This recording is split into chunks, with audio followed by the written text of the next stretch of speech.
bienvenue sur cette chaîne dédiée à la santé environnementale. Je vous remercie pour votre intérêt porté sur ce sujet qui nous préoccupe tous, à savoir l'impact de l'environnement et de nos modes de vie sur notre santé. Je m'appelle Ricardo Rojas, je suis hypnothérapeute et coach au sein du centre de thérapie naturelle Anizen.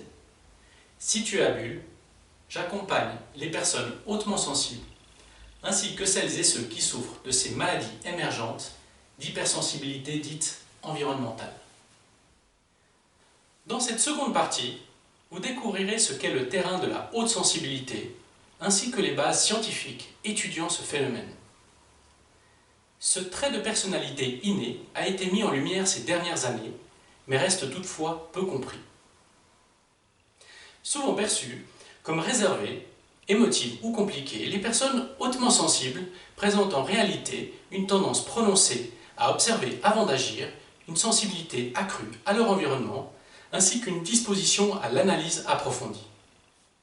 Leur faculté particulière pourrait être un catalyseur favorisant la prise de conscience de l'absolue nécessité d'un changement de paradigme écologique. Je vous souhaite un bon visionnage. La personne hautement sensible. La première partie de cette série, intitulée Les pathologies de l'hypersensibilité ou quand l'environnement rend malade, portait sur les maladies de l'hypersensibilité environnementale. Dans cette seconde partie, nous allons nous concentrer sur le terrain de la haute sensibilité, davantage désigné sous nos latitudes par le terme hypersensibilité.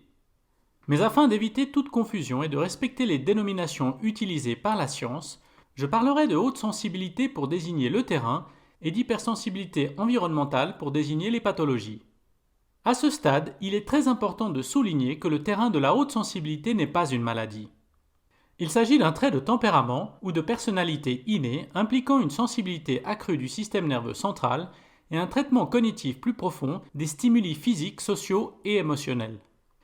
C'est la psychologue et chercheuse en psychologie américaine Helen Aron qui a théorisé le phénomène dans les années 90 ou 90 et fait connaître la notion de haute sensibilité, notamment par la publication de son livre « La personne hautement sensible ». Elle a également initié la recherche dans ce secteur particulièrement passionnant et le but de cette vidéo sera donc de vous en présenter les principales conclusions. Ainsi, vous verrez les différentes études qui ont permis d'objectiver ce trait de caractère et de le distinguer définitivement des troubles de la personnalité dans laquelle la psychiatrie moderne a eu tendance à classer les porteurs de ce tempérament. Finalement, je tenterai de démontrer comment ce terrain, lorsqu'il est mal appréhendé, voire le plus souvent totalement ignoré, peut, dans des conditions de stress prolongées, décompenser et donner naissance à des troubles chroniques, pouvant dans les cas les plus sévères dégénérer en pathologie de l'hypersensibilité. Vous verrez également comment ce que d'aucuns ont tendance à définir comme un facteur de vulnérabilité peut, selon le contexte familial durant l'enfance, s'avérer être un facteur de résilience accrue, de précocité, voire même de douance. Pour commencer, un petit rappel et quelques définitions s'imposent. Comme mentionné dans ma vidéo précédente, les études en psychologie désignent le terrain de la haute sensibilité par le terme Sensory Processing Sensitivity, traduit en français par sensibilité dans le traitement sensoriel de l'information, tandis que les personnes porteuses de ce terrain sont désignées en tant que Highly Sensitive Person ou HSP, autrement dit, personne hautement sensible.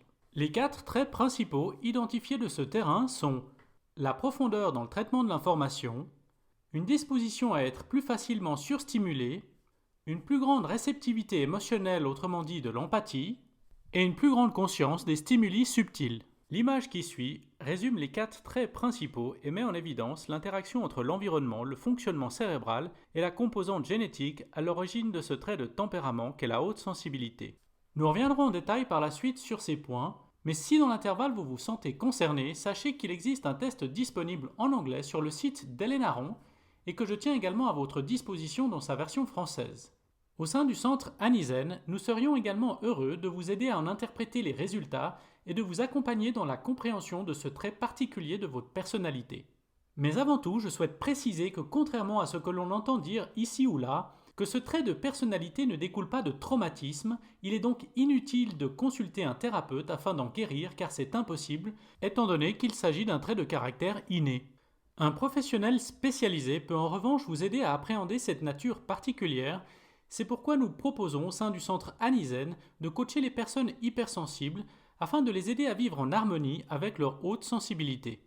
La recherche scientifique est formelle à ce sujet, il ne s'agit pas d'une inclinaison psychologique, mais bien d'une réalité neurobiologique qui a pour effet d'abaisser le seuil de détection des stimuli et de générer une intensité sensorielle plus élevée que la norme, donnant lieu à une réponse émotionnelle parfois considérée comme excessive. Autrement dit, il ne s'agit pas d'une perception subjective de la réalité, cette sensorialité étant objectivement hyper efficiente, donne lieu à une perception plus intense des stimuli et donc de notre environnement. Il est donc solidement établi que la haute sensibilité ne trouve pas sa genèse dans des causes psychologiques, mais la psychologie des personnes hautement sensibles se trouve naturellement influencée par cette disposition qui donne une coloration particulière à leur psyché. Hélène Aron a d'ailleurs précisé à de nombreuses reprises que la haute sensibilité ne doit pas être confondue avec une névrose, un trouble anxieux ou de l'attention, de l'hyperactivité ou de l'autisme, et il semble que les personnes hautement sensibles soient autant sujets à ce type de trouble que le reste de la population. Cela étant dit, on entend souvent dire que les hypersensibles sont compliqués, inhibés, réservés, introvertis, timides, émotifs, fragiles, vulnérables au stress, écorchés vifs, distraits, dissipés, qu'ils pensent trop, qu'ils devraient lâcher prise, ou plus rarement qu'ils sont consciencieux, intuitifs, empathiques, perfectionnistes, créatifs. Mais dans la réalité, qu'en est-il vraiment ? L'étude sur la gauche atteste du fait que le trait de la haute sensibilité a été observé dans plus de 100 espèces différentes. La raison pour laquelle l'évolution et donc Mère Nature a conservé ce trait est certainement liée au fait que cela joue un rôle essentiel pour la survie de l'espèce.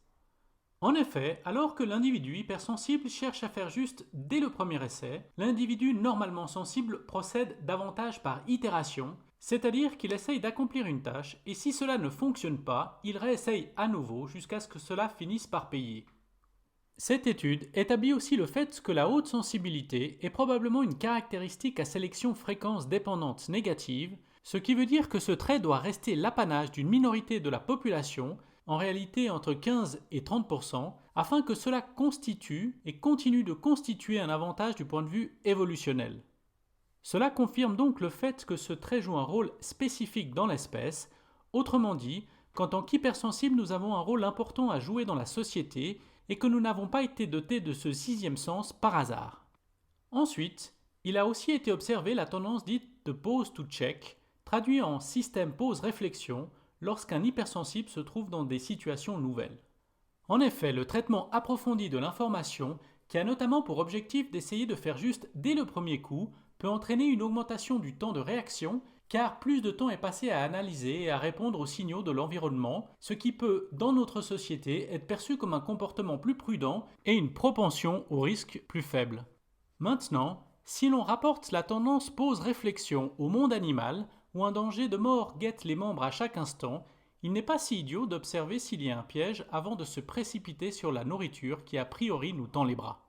Ensuite, l'étude de droite établit que la haute sensibilité est un trait qui concerne une catégorie spécifique de la population et ne relève pas d'un continuum, autrement dit d'une échelle sur laquelle les hypersensibles seraient sensibles comme les autres, mais juste un peu plus.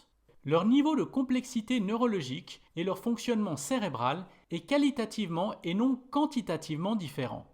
Cette différence de nature est traduite par le graphique de distribution bimodale ci-dessous, reflétant les deux groupes distincts. J'ai également reporté la conclusion de cette étude qui établit que les hypersensibles constituent un groupe indépendant de personnes qualitativement distinctes de toutes les autres dans leur façon de percevoir et de traiter les stimuli et dont font partie entre 15 et 20% de la population. Les récentes études qui suivent méritent que l'on s'y arrête un instant. En particulier celle sur la gauche qui a porté sur 906 étudiants adultes américains de différentes origines ethniques ayant rempli le questionnaire de la haute sensibilité d'Hélène Aron. Cette étude a mis en évidence le fait qu'il existe en réalité non pas 2 mais 3 catégories de sensibilité distinctes comme reflétées dans ce graphique comprenant 3 courbes de Gauss, une pour chaque groupe de sensibilité. Cette conclusion a donné naissance à un concept floral qui a été créé afin de distinguer les 3 catégories. Les personnes ayant une sensibilité basse étant les dandelions, les personnes ayant une sensibilité moyenne étant les tulipes, et les personnes hautement sensibles étant les orchidées. Ainsi, nous aurions affaire à 3 catégories qualitativement distinctes, chacune ayant son propre mode de fonctionnement neurologique et cérébral particulier. L'idée derrière cette métaphore est que les dandelions peuvent se développer et s'épanouir dans n'importe quel contexte, même les plus difficiles, tandis que les orchidées ont besoin d'un contexte particulièrement propice comprenant soins et sécurité pour se développer harmonieusement au risque le cas échéant de dépérir. Cette image est particulièrement pertinente pour le cas des personnes hautement sensibles car comme nous le verrons dans les études qui suivront, la qualité du contexte de l'enfance et en particulier le contexte familial est prépondérant pour le bon développement des personnes hautement sensibles et joue même un rôle déterminant en comparaison des autres groupes. Mais nous y reviendrons.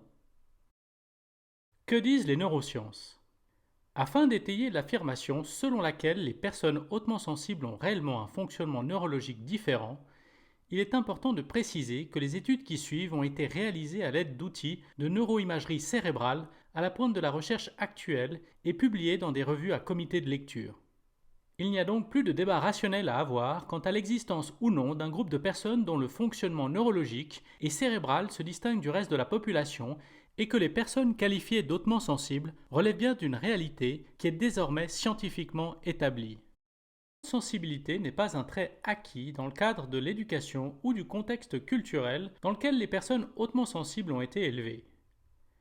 Si tel était le cas, on devrait alors pouvoir démontrer que les personnes d'origine ethnique et de culture différentes ne partagent pas le trait de la haute sensibilité et qu'il n'existe pas une façon commune d'appréhender le monde chez les personnes prétendument hypersensibles. C'est exactement la preuve du contraire qu'apporte cette étude. En effet, l'étude sur la gauche met en évidence le fait que le trait de personnalité de la haute sensibilité peut modérer une différence culturelle dans les réponses neuronales lors de l'accomplissement de tâches simples. Des Américains et des Asiatiques ont donc été soumis à des examens d'imagerie par résonance magnétique fonctionnelle tout en effectuant des tâches visio-spatiales simples. Des études antérieures avaient déjà démontré que les tâches basées sur des jugements indépendants du contexte sont plus faciles pour les Américains et que celles basées sur des jugements dépendants du contexte sont plus faciles pour les Asiatiques. Le tableau se trouvant en haut à gauche atteste de cette différence culturelle. La résonance magnétique avait objectivé une activation pour les tâches habituellement plus difficiles dans les régions frontales et pariétales associées à un plus grand effort d'attention et de mémoire de travail pour les deux groupes. Ce qui est nouveau, c'est que ces analyses démontrent que le trait de la haute sensibilité réduit significativement cette différence d'approche dans l'accomplissement des tâches qui normalement est dépendante de l'origine culturelle. Ainsi, qu'ils soient américains ou asiatiques, les hypersensibles traitent les tâches de façon similaire, ce qui n'est pas le cas des personnes normalement sensibles. Évidemment, cela atteste du caractère inné de ce trait et de la faible influence qu'exerce l'environnement socio-culturel sur la genèse de ce trait de caractère. Cela traduit aussi une disposition au traitement en profondeur de l'information et de la disposition à ignorer les conditionnements socio-culturels en faveur d'une perception des situations qui est objectivement plus proche de la réalité. Il est encore intéressant de noter qu'aux États-Unis ainsi qu'en Occident, le trait de la haute sensibilité est plutôt un élément péjoratif qui est mal perçu, tandis qu'en Asie, c'est plutôt un élément de la personnalité qui est considéré comme positif. Ensuite, l'étude sur la droite met en évidence un traitement sensoriel accru chez les hypersensibles par une réponse neuronale visuelle plus intense en lien avec des changements subtils dans des scènes visuelles. Le résultat est que les personnes hautement sensibles réussissent mieux que la moyenne au jeu des différences, ce qui traduit une tendance accrue au traitement en profondeur de l'information. L'imagerie par résonance magnétique démontre que la haute sensibilité est associée à une activation significativement plus grande des zones cérébrales impliquées dans la vision lors de la détection de changements, même minimes. Cela souligne la tendance à l'hyperstimulation des cerveaux des personnes hautement sensibles face aux plus petites variations de leur environnement et plaide donc aussi en faveur d'une plus grande sensibilité aux stimuli que la moyenne. S'il y a un trait de caractère généralement bien identifié chez les hypersensibles, c'est leur émotivité. Ce trait est généralement mal perçu car la norme sociale occidentale veut que nos émotions soient sous contrôle, ce qui est considéré comme un signe de maturité ou de sagesse, les personnes émotives étant souvent stigmatisées comme fragiles ou excentriques. N'ayant pour la plupart jamais appris à appréhender leur tempérament et leurs émotions, les personnes hautement sensibles sont bien souvent désemparées par ce qu'elles ont fini par considérer comme un problème. La science a toutefois jeté un éclairage nouveau sur cette disposition en mettant l'accent sur les aspects positifs de l'émotivité et en soulignant combien la qualité du contexte familial durant l'enfance est importante pour l'équilibre psycho-émotionnel des personnes hautement sensibles. L'étude sur la gauche a étudié les activations cérébrales dans le traitement des stimuli sociaux et émotionnels par imagerie à résonance magnétique fonctionnelle. L'IRM a mesuré l'activité cérébrale des participants en réponse à des images faciales positives et négatives de leurs partenaires et d'étrangers. Les résultats ont mis en évidence l'activation de régions cérébrales impliquées dans la conscience de soi et de l'autre, dans l'action et la planification de l'action, ainsi que l'activation de neurones miroirs et dans les régions impliquées dans l'intégration d'informations sensorielles et relatives à l'empathie. Cette étude a démontré que le cerveau des personnes hautement sensibles réagissent plus fortement aux émotions des autres personnes, qu'il s'agisse d'émotions positives ou négatives. Les activations cérébrales ont été objectivées autant avec les partenaires que les étrangers, avec une certaine emphase pour les partenaires et pour les émotions positives. Cela plaide en faveur du fait que les personnes hautement sensibles sont en moyenne plus empathiques que les personnes normosensibles, ces résultats mettant en évidence la disposition du cerveau hautement sensible à détecter et à répondre aux besoins des autres, favorisant ainsi le rôle des hypersensibles dans la recherche d'harmonie et de paix sociale. L'étude sur la droite démontre une plus grande intensité de la réponse émotionnelle des personnes hypersensibles qu'on leur présente des images positives ou négatives. Ce qui est intéressant, c'est que l'intensité de la réponse est corrélée avec la qualité de l'éducation et du contexte familial durant l'enfance.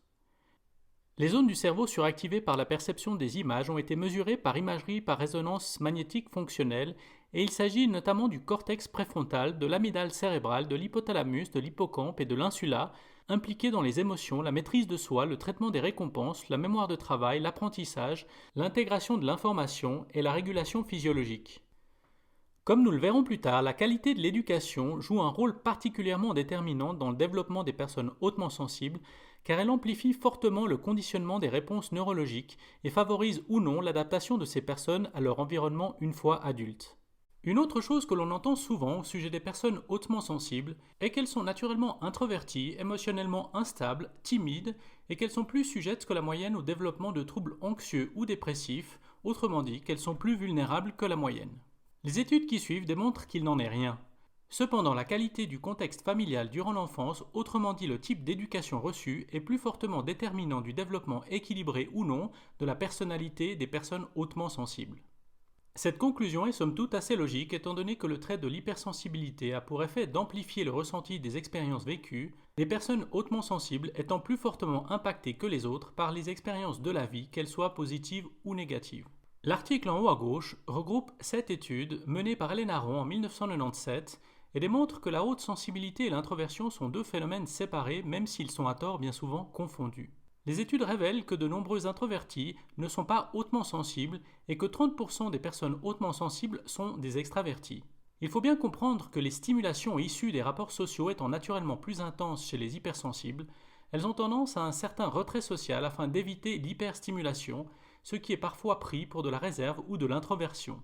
Les 30% d'extravertis admettent d'ailleurs avoir un besoin accru de temps plus ou moins long de récupération entre leurs activités sociales afin d'éviter l'épuisement et la saturation. Cet article précise également que la haute sensibilité n'est pas un phénomène lié à l'hyperefficience des organes sensitifs, mais plutôt au traitement des stimuli sensoriels par le cerveau, et que de ce fait les hypersensibles sont plus sensibles aux changements, à la faim, à la douleur, à la caféine, aux émotions des autres, parmi beaucoup d'autres choses. On comprend donc en quoi le système pause-réflexion est indispensable aux hypersensibles afin de pouvoir se ressourcer et d'éviter le burn-out.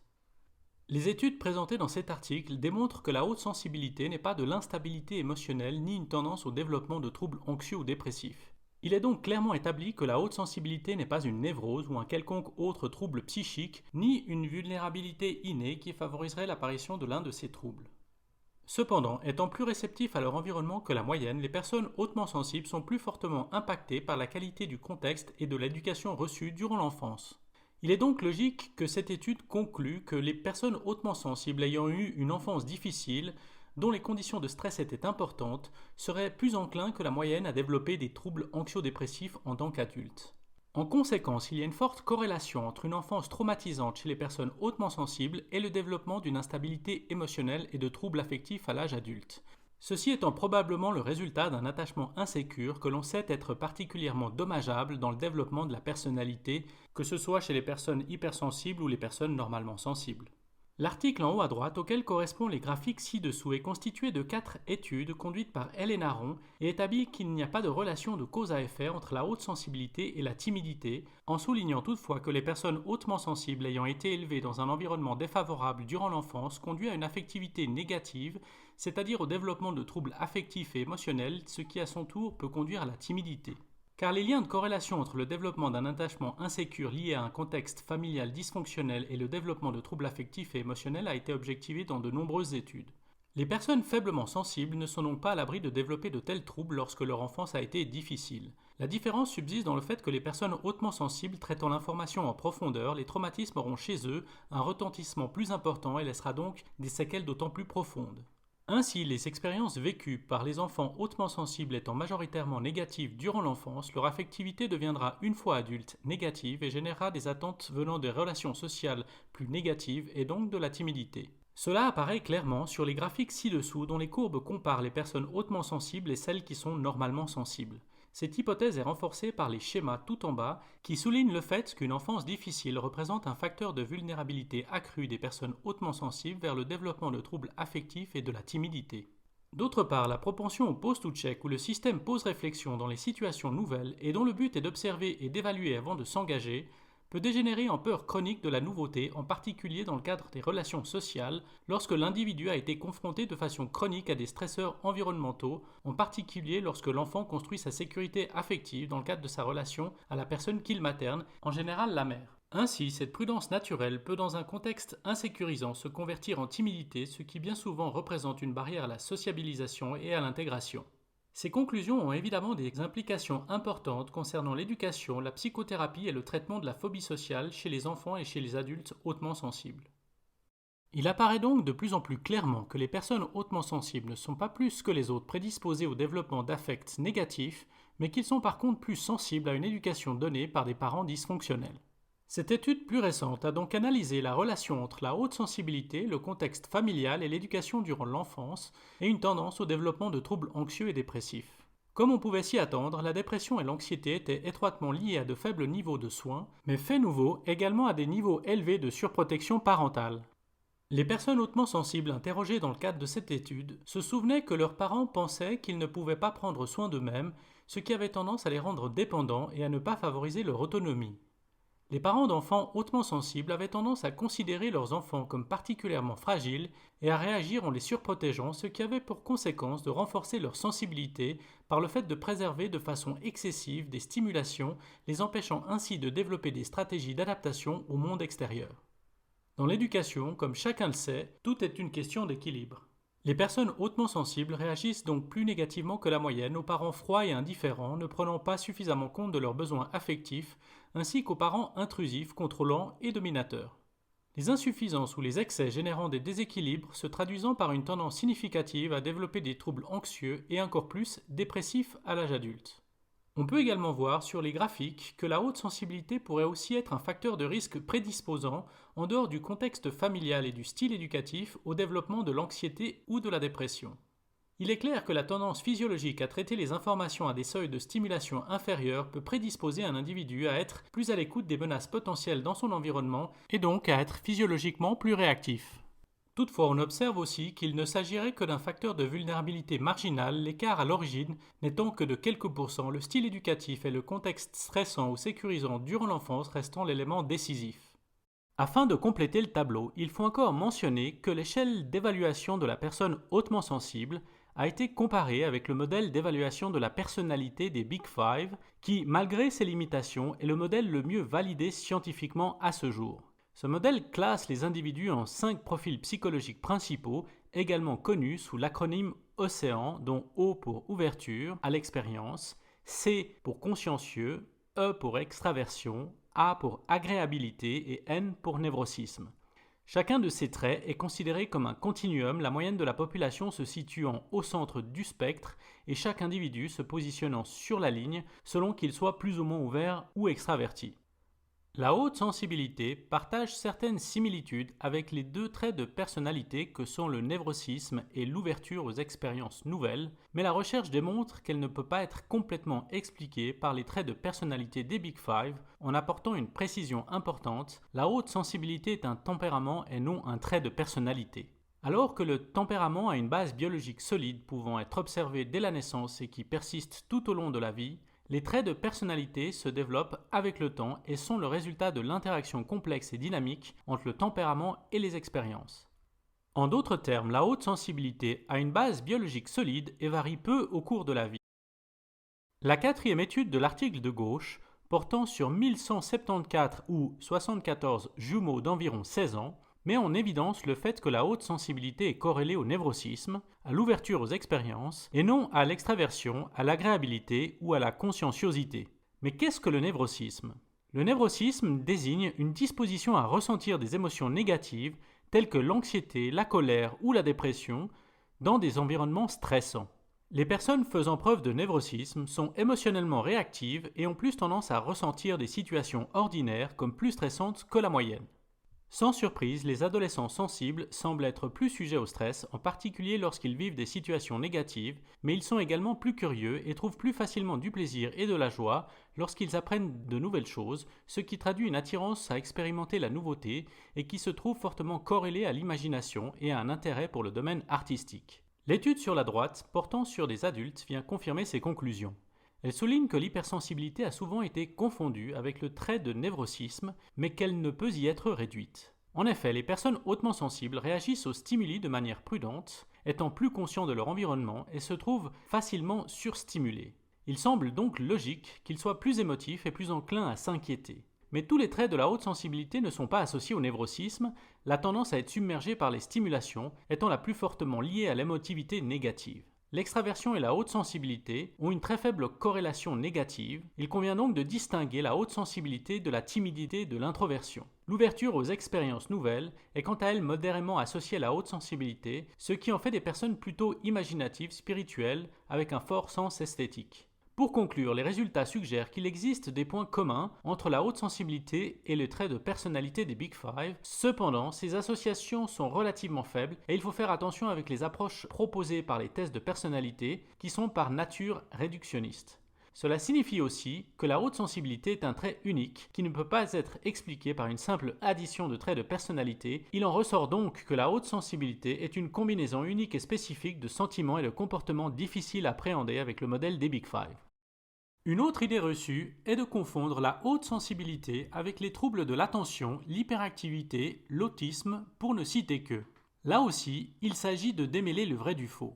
Les études qui suivent démontrent qu'à nouveau c'est une erreur, car il s'agit de phénomènes séparés. Il existe toutefois des corrélations entre la haute sensibilité et ces troubles, car dans les deux cas, la modulation sensorielle et émotionnelle peut sembler altérée. Il existe cependant d'importantes différences, et c'est ce que soulignent les études qui suivent. Sur le premier article, en partant du haut, les chercheurs ont pu établir une claire distinction entre la haute sensibilité et les autres troubles dont les symptômes ressemblent parfois à s'y méprendre. Ils ont donc analysé par IRM fonctionnel les régions du cerveau des personnes hautement sensibles et les ont comparées avec ceux des personnes ayant été diagnostiquées comme ayant un trouble du spectre autistique, de schizophrénie ou du trouble de stress post-traumatique pour voir s'il se trouvait des marqueurs en commun. La conclusion est claire, la haute sensibilité est distincte de ces troubles car elle active des régions du cerveau différentes et notamment celles impliquées dans la gestion des récompenses, la mémoire de travail, la régulation physiologique, la conscience de soi et l'empathie, autrement dit celles qui ont attrait avec la sociabilisation. En effet, il semble que contrairement aux personnes hautement sensibles, les personnes autistes ont de la difficulté à décrypter les signaux sociaux. Ces derniers faisant souvent preuve de déficits persistants dans la communication et dans la réciprocité émotionnelle pouvant se manifester par l'échec à initier ou à répondre aux interactions sociales. Il leur est difficile de comprendre l'implicite dont la communication non verbale et le langage corporel pouvant aller de la difficulté à établir un contact visuel jusqu'à parfois manquer totalement d'expression faciale lors des échanges. Il est vrai cependant que les personnes autistes et les personnes hautement sensibles ont en commun des difficultés à réguler leurs émotions, mais cela est dû à un traitement incorrect de la perception des stimulations en tout temps et pas seulement lorsqu'ils sont surstimulés comme c'est le cas chez les personnes hautement sensibles. D'autre part, les personnes autistes ont tendance à avoir un nombre de centres d'intérêt restreints et fixes faisant preuve d'un fort attachement ou une préoccupation pour des objets inhabituels ainsi qu'une difficulté à passer d'une occupation à l'autre selon les besoins du contexte. A l'inverse, les personnes hautement sensibles ont tendance à avoir une imagination débordante et un nombre de centres d'intérêt variés, parfois à l'extrême, ce qui peut se traduire par une certaine tendance à la dispersion. Cette conclusion concorde avec l'hypothèse selon laquelle la haute sensibilité sert à la survie des espèces via une intégration profonde des informations environnementales et sociales, et ce afin de favoriser le bien-être et la coopération au sein du groupe. Et c'est ce qui la distingue fondamentalement des troubles de l'autisme ou de la schizophrénie, généralement caractérisés par une tendance asociale. La publication du milieu a étudié la relation entre la haute sensibilité et les symptômes du trouble déficitaire de l'attention avec hyperactivité, TDAH, chez les adultes. Ils ont trouvé une corrélation positive entre les traits déclarés par ceux ayant un TDAH et ceux reconnus comme faisant partie de la haute sensibilité. Mais cela suggère surtout qu'il existe un traitement sensoriel anormal dans le trouble de l'attention avec hyperactivité, ce qui, tout comme chez les personnes hautement sensibles, a tendance à les saturer d'informations provenant de stimuli environnementaux. Par contre, les personnes hautement sensibles n'ont pas de trouble de l'attention car leur traitement approfondi de l'information a tendance à provoquer non pas un déficit mais plutôt un excès d'attention porté sur un nombre trop important de stimuli, ce qui a tendance à aboutir à une saturation sensorielle. Et c'est pour cela qu'Hélène Aron a tendance à dire que les personnes hautement sensibles et celles ayant un trouble déficitaire de l'attention avec hyperactivité sont mutuellement exclusifs car ils ont à bien des égards des dispositions opposées. Elle cite un autre exemple. Les personnes atteintes de TDAH semblent avoir une tendance à l'impulsivité tenant peu compte des conséquences de leurs agissements, tandis que les personnes hautement sensibles ont la tendance à faire une pause pour vérifier avant d'agir, relevant du traitement approfondi de l'information. D'autre part, les enfants et les adultes atteints du trouble d'hyperactivité avec déficit de l'attention rapportent à la fois une hyporéactivité et une hyperréactivité aux stimuli sensoriels, témoignant ainsi d'un problème de modulation sensorielle qui peut être à la fois excessive ou insuffisante. Et c'est ce que met en évidence la troisième et dernière étude portant sur 234 participants. Depuis longtemps perçues comme émotives, introverties, timides, anxieuses ou dépressives, lorsqu'elles ne sont tout simplement pas diagnostiquées à tort comme hyperactives ou autistes, comment s'étonner alors que les personnes hautement sensibles ont été depuis longtemps étiquetées comme étant fragiles et vulnérables? Comme le disait Carl Gustav Jung, penser est difficile, c'est pourquoi la plupart des gens jugent. Toutefois, cela n'explique pas pourquoi une telle stigmatisation. L'une des raisons est tout d'abord que la société humaine appréhende mal ce qui est différent. Qu'il s'agisse de personnes ayant une culture, religion, une couleur de peau ou un profil neurobiologique différent, tout ce qui nous est étranger nous effraie. En témoignent les luttes conduites par de nombreuses minorités afin d'obtenir la reconnaissance de leur droit à la différence. Mais tout de même, comment se fait-il que les aspects positifs de la haute sensibilité aient à ce point été occultés? C'est grâce à la redécouverte de ces aspects positifs que les mentalités ont commencé à changer. Comme nous le verrons, la haute sensibilité s'accompagne également d'une importante créativité, d'une empathie accrue, d'une résilience hors norme, et leur médiatisation a eu pour conséquence récente de mettre le thème de la haute sensibilité dans l'air du temps, devenant ainsi presque comme un phénomène de mode. La preuve en est qu'il est désormais tendance de se proclamer hypersensible. La psychologie moderne a aussi eu sa part de responsabilité dans la stigmatisation des personnes hautement sensibles. En effet, elle s'est traditionnellement concentrée sur les aspects négatifs des profils dits plus réactifs en mettant en évidence des facteurs de vulnérabilité associés à des niveaux de stress élevés et au fait d'être facilement dépassés par les situations, aboutissant à des taux accrus de dépression, d'anxiété, d'insomnie et de burn-out. On a donc eu tendance à associer l'hypersensibilité à un trait de personnalité lourd à porter en omettant d'en investiguer la richesse et les atouts. Le modèle diathèse-stress est une théorie en psychologie qui fait part d'une vulnérabilité accrue d'individus plus sensibles que d'autres aux influences négatives. Ce modèle explique les comportements humains par la conjonction de stress importants issus d'expériences vécues et d'une vulnérabilité héréditaire pouvant prendre la forme de facteurs génétiques, psychologiques, biologiques ou des traits de personnalité, autrement dit d'hypersensibilité. Ces prédispositions interagiraient alors avec la réponse au stress des individus, les événements stressants de la vie affectant l'équilibre psychologique et servant de catalyseur au développement d'un trouble mental.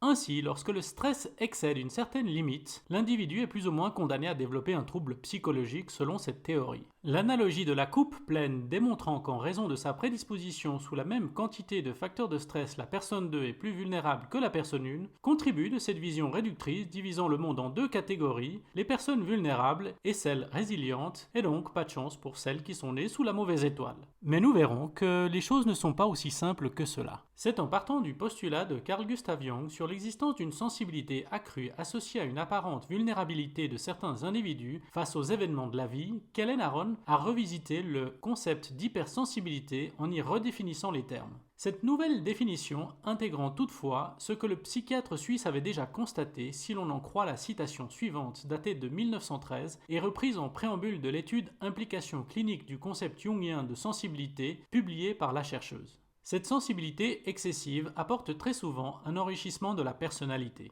Cependant, lorsque des situations difficiles et inhabituelles surgissent, l'avantage se transforme fréquemment en grand désavantage, car une évaluation calme de la situation est alors perturbée par des émotions intempestives. Rien ne pourrait être plus faux, cependant, que de considérer cette sensibilité excessive comme étant de caractère pathologique. Si tel était le cas, nous devrions alors avoir à considérer un quart de l'humanité comme pathologique.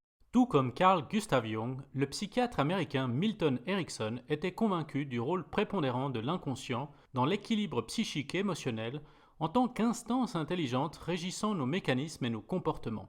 Selon lui, l'inconscient est bienveillant et capable de mobiliser les ressources intérieures des potentialités susceptibles de conduire au changement désiré. L'hypnose telle que la pratiquait Milton Erickson a pour but d'amener le conscient et l'inconscient à travailler ensemble et à collaborer pour déclencher les changements utiles à la résolution d'un problème. L'inconscient s'exprimant en symboles et en images, l'inventeur de l'hypnose ericksonienne a favorisé une approche souple et indirecte, faisant usage de métaphores dans sa pratique de l'hypnothérapie. L'imagerie par résonance magnétique cérébrale a permis d'observer l'activité du cerveau et d'objectiver que la transe hypnotique correspond à un état de conscience modifié proche de la méditation mais différent du sommeil, permettant d'induire chez le patient une focalisation conjointe à une réduction de l'attention favorisant le changement.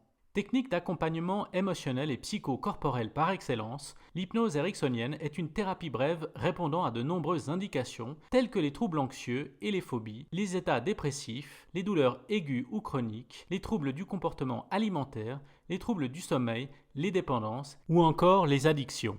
L'hypnose est également un outil puissant de coaching permettant d'améliorer les performances et la motivation, d'augmenter l'énergie et la concentration, de faciliter les apprentissages et la mémoire, tout en permettant une meilleure gestion du stress et des émotions. Cette pratique est donc parfaitement adaptée aux personnes hautement sensibles, car elle leur donne des outils permettant au quotidien de réguler leurs émotions et de focaliser leur attention, réduisant ainsi les stimulations et contribuant à une réduction substantielle du stress. Également efficace dans l'accompagnement des troubles psychosomatiques, l'hypnose ericksonienne est recommandée pour les traitements des pathologies de l'hypersensibilité environnementale. L'état de dissociation induite par l'hypnose permet une baisse du contrôle du mental et une mobilisation des ressources internes du patient qui peut ainsi se distancier de sa souffrance afin d'appréhender autrement ses ressentis émotionnels et ses sensations corporelles. L'expérience sensorielle se trouvant ainsi modifiée permet le rétablissement du dialogue interne entre psyché et soma propice à l'activation des processus de guérison.